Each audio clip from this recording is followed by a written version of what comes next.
Hello, my friend. On today's episode, I'm speaking with Pete, and we're talking about how to handle client complaints.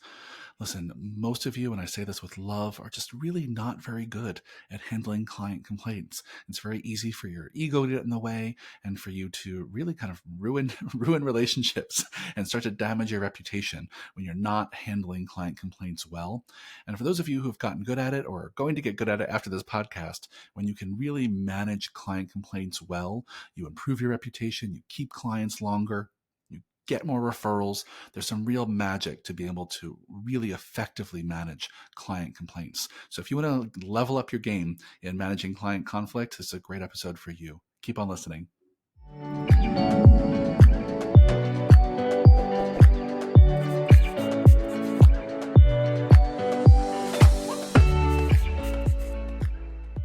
Hello, fitness business nerds. What's up? Welcome to another episode of the Business for Unicorns podcast. And I am back today with Pete. How are you, my friend? I'm good. Back at it. Ready How's your to 2024? tackle another playbook, right? Totally. How's your 2024 treating you so far? Good, but we just got dumped on with snow. And so Yeah. it thankfully happened on a Sunday for us. So the damage as it relates to productivity around here is that we had a 2-hour school delay on a Monday to kick off the week. But that was a win as far as I was concerned when I went into that day thinking that I was going to have my 7 and 9-year-old in the gym for possibly our busiest Monday of the year, to be honest, as far as how our calendar goes. And so bullet dodged. Yeah, good for you. Yeah, I'm sitting under, I don't know, a good foot or two of snow too. And it's even just me working at home, it's put a damper on my productivity because snow just makes you want to makes me want to drink some tea and take a nap. But I also, it's my dog's first snow and it's been really fun to watch him romp around outside. Well, and I recently had the privilege of seeing what your workspace looks like in person.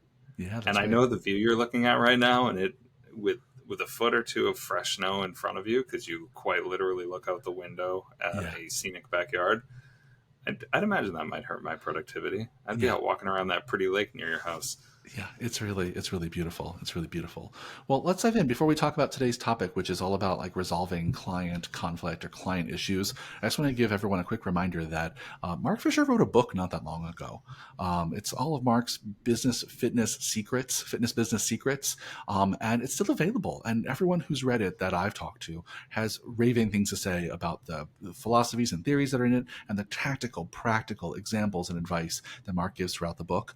You go to businessforunicorns.com/book to get the book, and buy it for everyone you know in 2024. It's a great one to share with your team, do as a team reading, and obviously if you love it, leave it a great review. But go get that book because I think it's a great resource, and you'll be glad that you did. Michael, I have a question. Please. And this isn't me like teeing up a question that you told me to ask you. I got a Kindle for Christmas. Oh yeah. Is it on Kindle? That's a really great question. I'll find out by the end of this episode and let you all know, but I would assume it's on Amazon. I think they automatically put it on Kindle, but don't quote me on that. But I will definitely find out by the end of this episode. Good question. I'm going to make it my airplane reading on my way to Austin. We're learning from each other all the time. Actually, I'm pulling it up as we speak.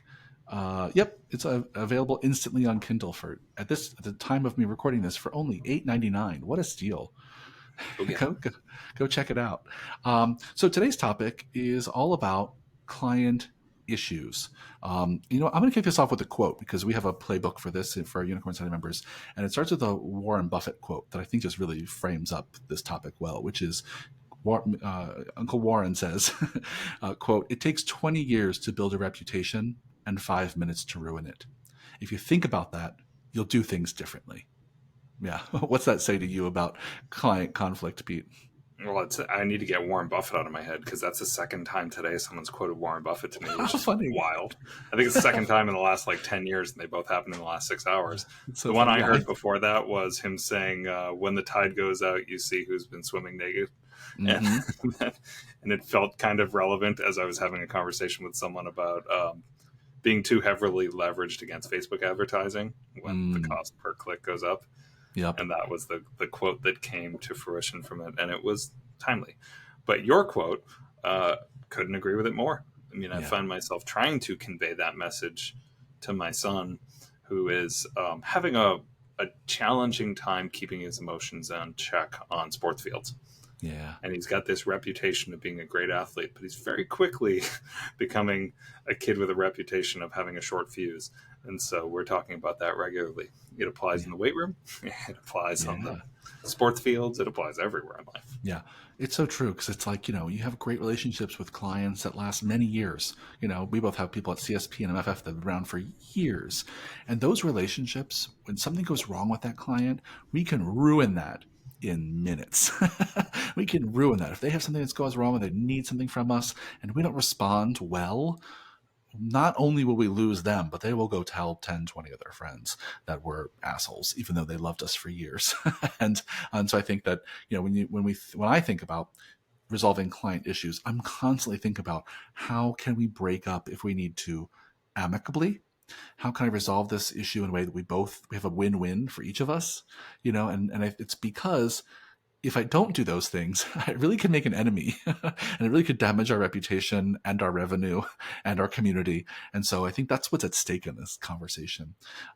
So let's just go through kind of a few best practices here that we think about when we think about this. So one of the stats I often quote, which is, I think this came from like a Forbes article. I can't remember what the research paper was, but it was some research that shows that a client is more than 90% likely to stick around after you've pissed them off if you resolve their conflict quickly. So they're more than 90%. They're more than like almost 100% likely to stick around if you resolve their conflict quickly, which means it doesn't take too long. They're not waiting days and weeks and months for you to make it right or apologize or fix things. You resolve it quickly. When you do that, they're going to stick around. They're going to forgive you. But if you take too long or don't resolve their shit at all, they're going to be gone. So I'm just curious, at CSP, like, what are some examples you have of how you've been able to like resolve an issue quickly? Sure. Well, I have an example from just this morning. I was in the office talking to my office manager, Kevin, and he came in and I had said, where are we at on this payment? There was an invoice out. It was a $240 transaction. And I said, we got to collect on that. Did you send the follow-up? And he said, I did. I was just going to come and talk to you. The dad emailed me back and said he was trying to resolve a $30 credit that he had been waiting on for a while. And he asked if I could jump on the phone with him to talk it through so we could get on the same page. And he's like, do you want to call him or should I? And well, one, my office manager can handle that call. So I told him, don't come to me to ask that question in the future, just go execute. But I told him, go give him a $30 credit and then call him. Show him some trust. Show him like he may be dead wrong, but for $30 to deliver an instantaneous, no questions asked resolution, and then we call you and say, "Hey, I'm sorry for the confusion here. There's $30 in your account. I just took care of that. But anyway, where can we go from here?" Yeah. Instead of getting on the phone and saying, my records show this, and you think that, and I want to win. That's not winning. That just means I'm not getting $240 next month. Yes. And they'll begrudgingly pay it this month. And so I definitely am a long view person when it comes to this stuff, but I'd rather see somebody fix the problem before the conversation and have the conversation anyway.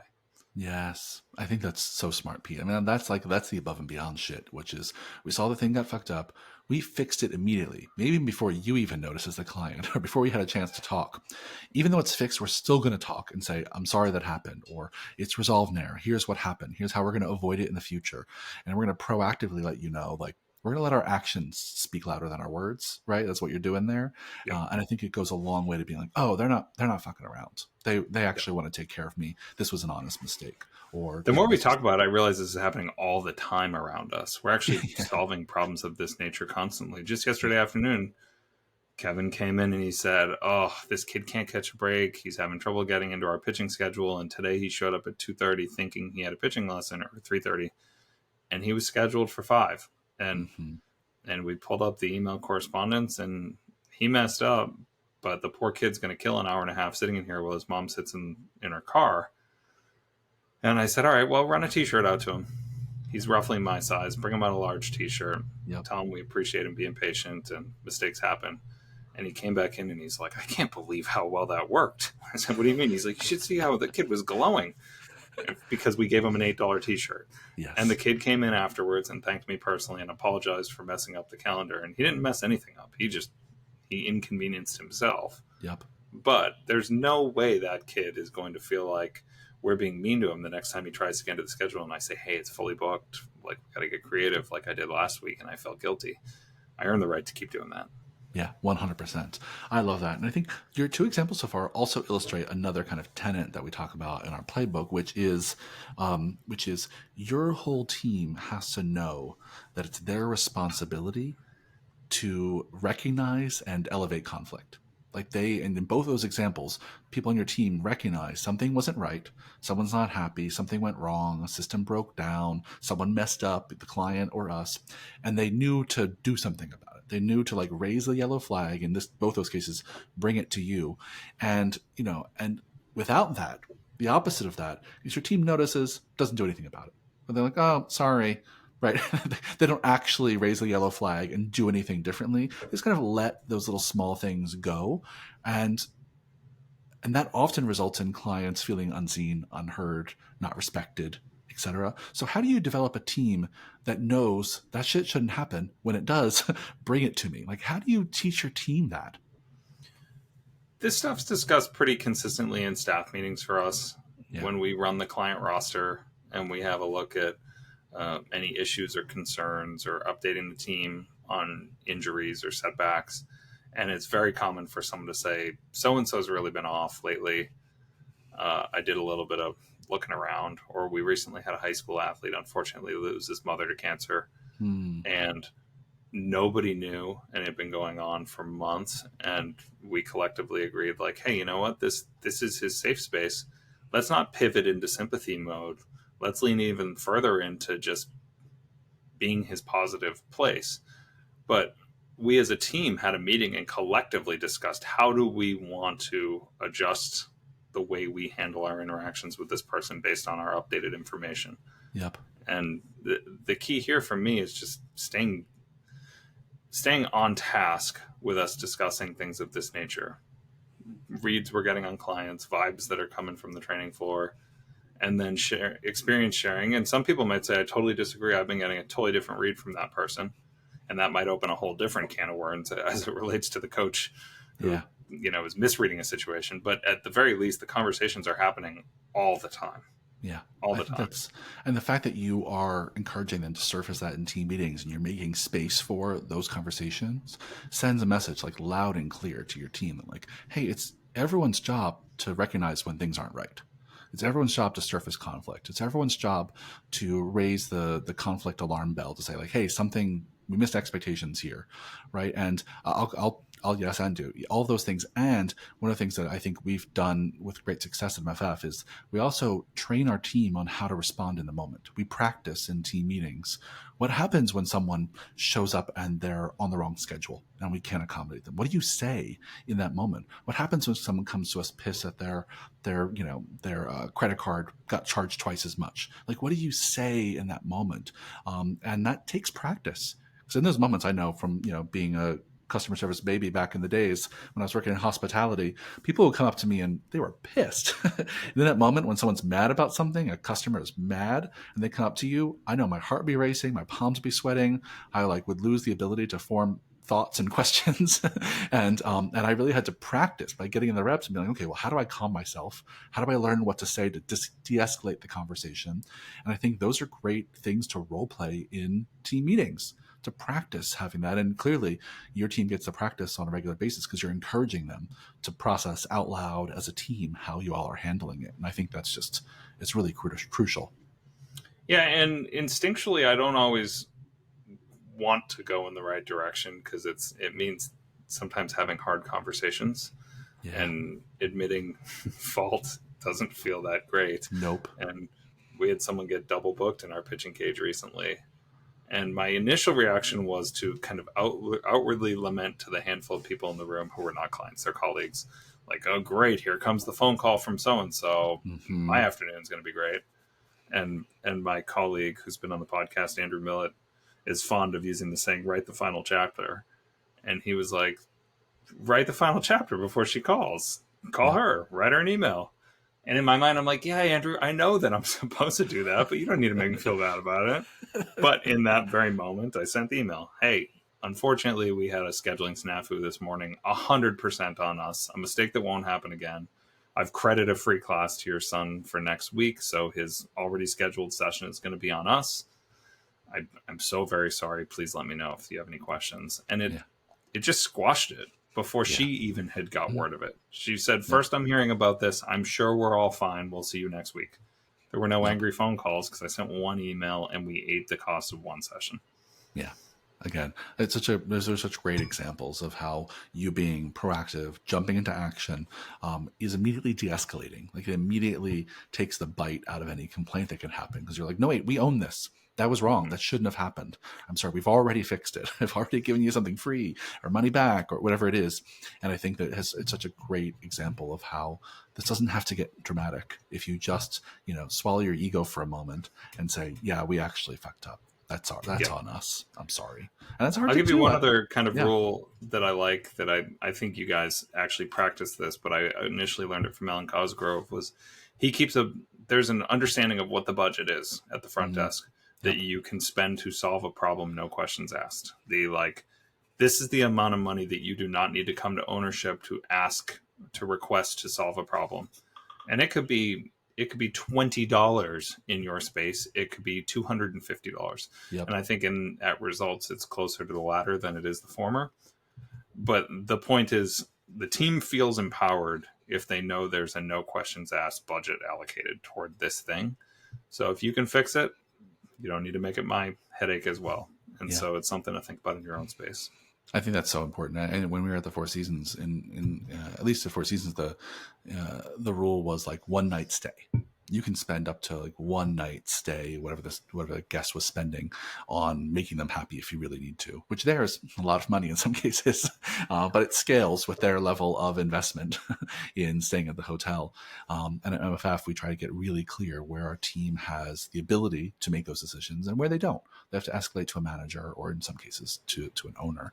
But I think those are great examples. One last thing I'll share, which is I'll share a quick book recommendation. There's a lot of books on this topic, but there's a book about, I think it's called Making Conflict Work. It's Peter Coleman and Robert Ferguson.